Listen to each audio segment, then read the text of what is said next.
लोगों के मन में ये प्रश्न होगा कि हम भगवान का इतना नाम जाप करते हैं, इतनी पूजा करते हैं, इतने मंत्र जपते हैं, परंतु फिर भी भगवान हमें इतने संकट देते हैं, इतना दुख देते हैं। और फिर ये प्रश्न भी मन में आता होगा कि जो लोग कभी भगवान का चिंतन नहीं करते, जो लोग कभी भगवान का नाम जाप नहीं करते, वो हमेशा सुखी रहते हैं। तो इसका उदाहरण एक कथा में मिलता है। एक गुरुजी के दो चेले थे। एक चेला हमेशा भगवान का नाम जाप करता, नित्य भगवान की पूजा करता, मंत्र जाप करता, भगवान के आश्रित रहता। और दूसरा चेला जो था वो कभी भगवान का नाम जाप नहीं करता और हमेशा ही बुरी संगति में रहता। तो एक दिन की बात है, जो ये पहला चेला था जो भगवान का नाम जाप करता था, ये रास्ते में से चलता हुआ जा रहा था। तो चलते चलते तभी इसके पैर में कील गड़ गई, रास्ते में चलते चलते, और इसके मुंह से निकला हे राम।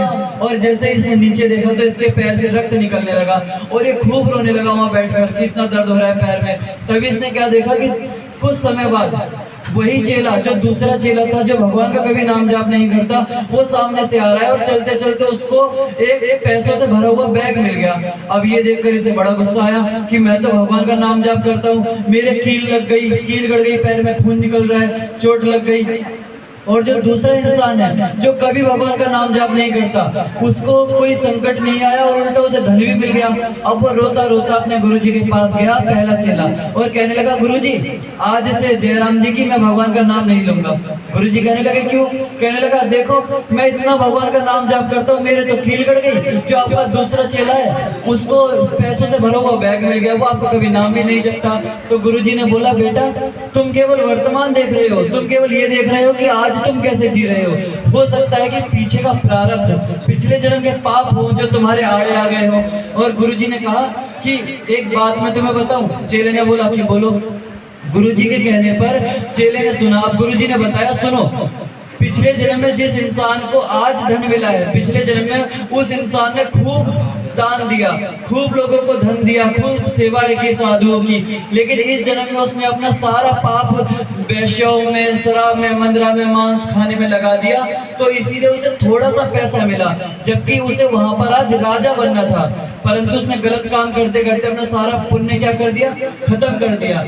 लेकिन जिस जगह आज तुम्हें कील गड़ी है उस जगह आज तुम्हारी मृत्यु थी, परंतु तुम भगवान का नाम जाप करते थे तो बड़ा प्रारब्ध भगवान के छोटे से नाम ने टाल दिया। इसलिए भगवान का नाम पता नहीं कितनी सी बड़ी विपदा हो, कितनी बड़ी से बड़ी विपदा छोटे में टाल दे, ये भगवान के नाम जाप की महिमा है। और हमेशा भगवान का नाम जाप हमें करना चाहिए, क्योंकि बड़ा से बड़ा संकट भगवान का नाम छोटे में काट देता है। और जो आज सुखी हैं वो अपने पिछले जन्म के पुण्य भोग रहे हैं, और जिस दिन उनके पिछले जन्म के पुण्य समाप्त हो जाएंगे तब उन पर दुख आना प्रारंभ होगा। और एक बात और याद रखना कि पहले सुख हमेशा शैतान को मिलता है, और जो भगवान का भक्त होता है वो तो परीक्षा दे करके सुखों को पाता है, परीक्षा दे करके भगवान को पाता है। जो बिना परिश्रम के भगवान को पा जाए उसमें क्या सुख।